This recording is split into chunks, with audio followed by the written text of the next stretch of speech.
आद्या स्वाति के साथ मॉल में आ चुकी थी। वो सीधा ज्वेलरी शॉप पे गई और वहां ज्वेलर से कुछ बात की। उसके बाद अपने गहने उसको दे दिए और उसने बहुत सारे पैसे आद्या को दिए।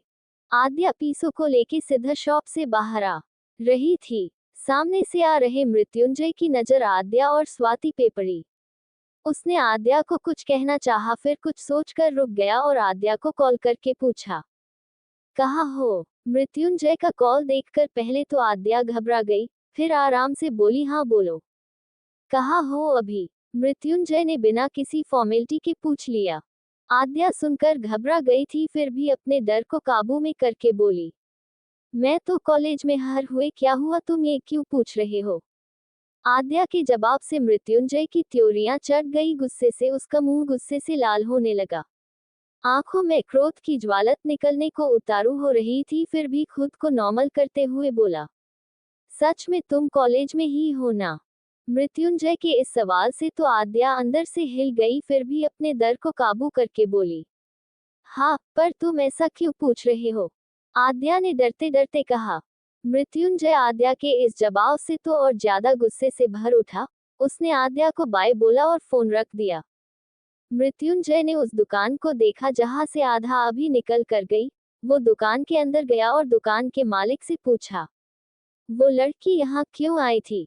अब चूंकि ये दुकान किसी विदेशी ज्वेलर की थी, इसलिए वो आद्या को नहीं जानता था, लेकिन मृत्युंजय को अच्छे से जानता था। मृत्युंजय के पूछते ही ज्वेलर ने बताया कि को अपने कुछ गहने गिरवी रखवा कर गई है कुछ टाइम के लिए। गहनों का नाम आते ही मृत्युंजय गुस्से में बोला, वो गहने दिखाए मुझे। ज्वेलर ने मृत्युंजय को सारे जेवर दिखा दिए, जिनको देखकर मृत्युंजय का गुस्सा सातवें आसमान पे आ गया, फिर भी कुछ ना बोला। एक जलती सी नजर उन गहनों पे डाली और ज्वेलर से गहनों की कीमत पूछकर उनका पेमेंट कर देता है और सारे गहने लेके वहां से आ जाता है। मृत्युंजय खुद से मन ही मन बोल रहा था, आखिर इस लड़की के दिमाग में चल क्या रहा है? क्यों इसने अपने सारे गहने बेच दिए थे जो कि दादी ने इसको घर की अमानत के तौर पे दिए थे? क्या सच में कोई भूल हो रही है मुझसे? क्या अब भी वो मेरे साथ कोई गेम खेल रही है, या फिर कुछ ऐसा है जो वो मुझे बताना नहीं चाह रही? जो भी हो, सच तो वो ही बताएगी। अब उससे सामने से बात करनी होगी।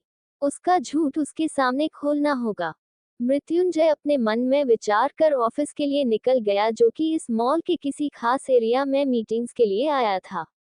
मृत्युंजय अपने ऑफिस से चुका था, पर ये उसका दिमाग अभी भी आद्या के झूठ में ही उलझा हुआ था। आखिर क्यों वो झूठ बोल रही है, और उसको अपनी ज्वेलरी बेचने की क्या जरूरत आन पड़ी?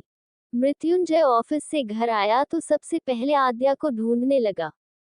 आद्या रूम में आकर अपने आज के प्रोजेक्ट वर्क को कर रही थी। मृत्युंजय पूछना तो अभी चाह रहा था, पर वो चुप ही रहा और चेंज करने वॉशरूम में चला गया। उसको गुस्सा तो बहुत ज्यादा आ रहा था, पर फिर भी खुद के गुस्से को जब्ते करके बैठा था। वो चाह रहा था कि आद्या खुद आगे से उसको बताए, पर ऐसा नहीं हुआ। मृत्युंजय के आने पे भी आद्या अपने काम में लगी रही। इस बात से मृत्युंजय को और भी ज्यादा गुस्सा आ गया था। मृत्युंजय अपने गुस्से को कम करने के लिए काफी देर तक शावर के नीचे खड़ा रहा था। शावर से गिरती एक एक बूंद मृत्युंजय के बदन को ठंडा कर रही थी, कहीं उसके गुस्से पे भी कंट्रोल कर रही थी। और उसका गुस्सा थोड़ा कम हुआ तो वो वॉशरूम से बाहर आया। मृत्युंजय ने बाहर आकर एक नजर आद्या को देखा, फिर अपने नाइट ड्रेस को पहनने लगा। मृत्युंजय आद्या दोनों खाना खा रहे थे, पर दोनों के लब अभी भी सील हुए थे। मृत्युंजय चाह रहा था कि आद्या कुछ बोले, पर आधा तो नजरें झुकाए चुपचाप खाना खा रही थी। मृत्युंजय को गुस्सा आने लगा। गुस्से से उसकी नसें उभरने लगी। उसके चेहरे पे गुस्सा साफ दिख रहा था। वो खाने की प्लेट छोड़कर कवर की तरफ गया और कुछ सोचते हुए आद्या से बोला, तुम आज कॉलेज में ही थी ना? ये उसने बहुत ही नर्म लेकिन गुस्से के लहजे में पूछा। आद्या मृत्युंजय की आवाज सुनकर एकदम से घबरा गई। कॉलेज का नाम सुनकर आद्या को समझ नहीं आया कि वो क्या बोले और मृत्युंजय फिर से क्यों पूछ रहा है। उसको अब कुछ भी जवाब नहीं सूझ रहा था। मृत्युंजय ने कवर्ड से एक छोटा सा बैग निकाला और टेबल पे रखकर उसमें रखे गहने बाहर निकालकर बेहद शांत भाव से बोला, मैं आज डीवी मॉल एक मीटिंग के लिए गया। मृत्युंजय अपनी बात कह के चुप हो गया और सारे गहने टेबल पे सजा के रख दिए।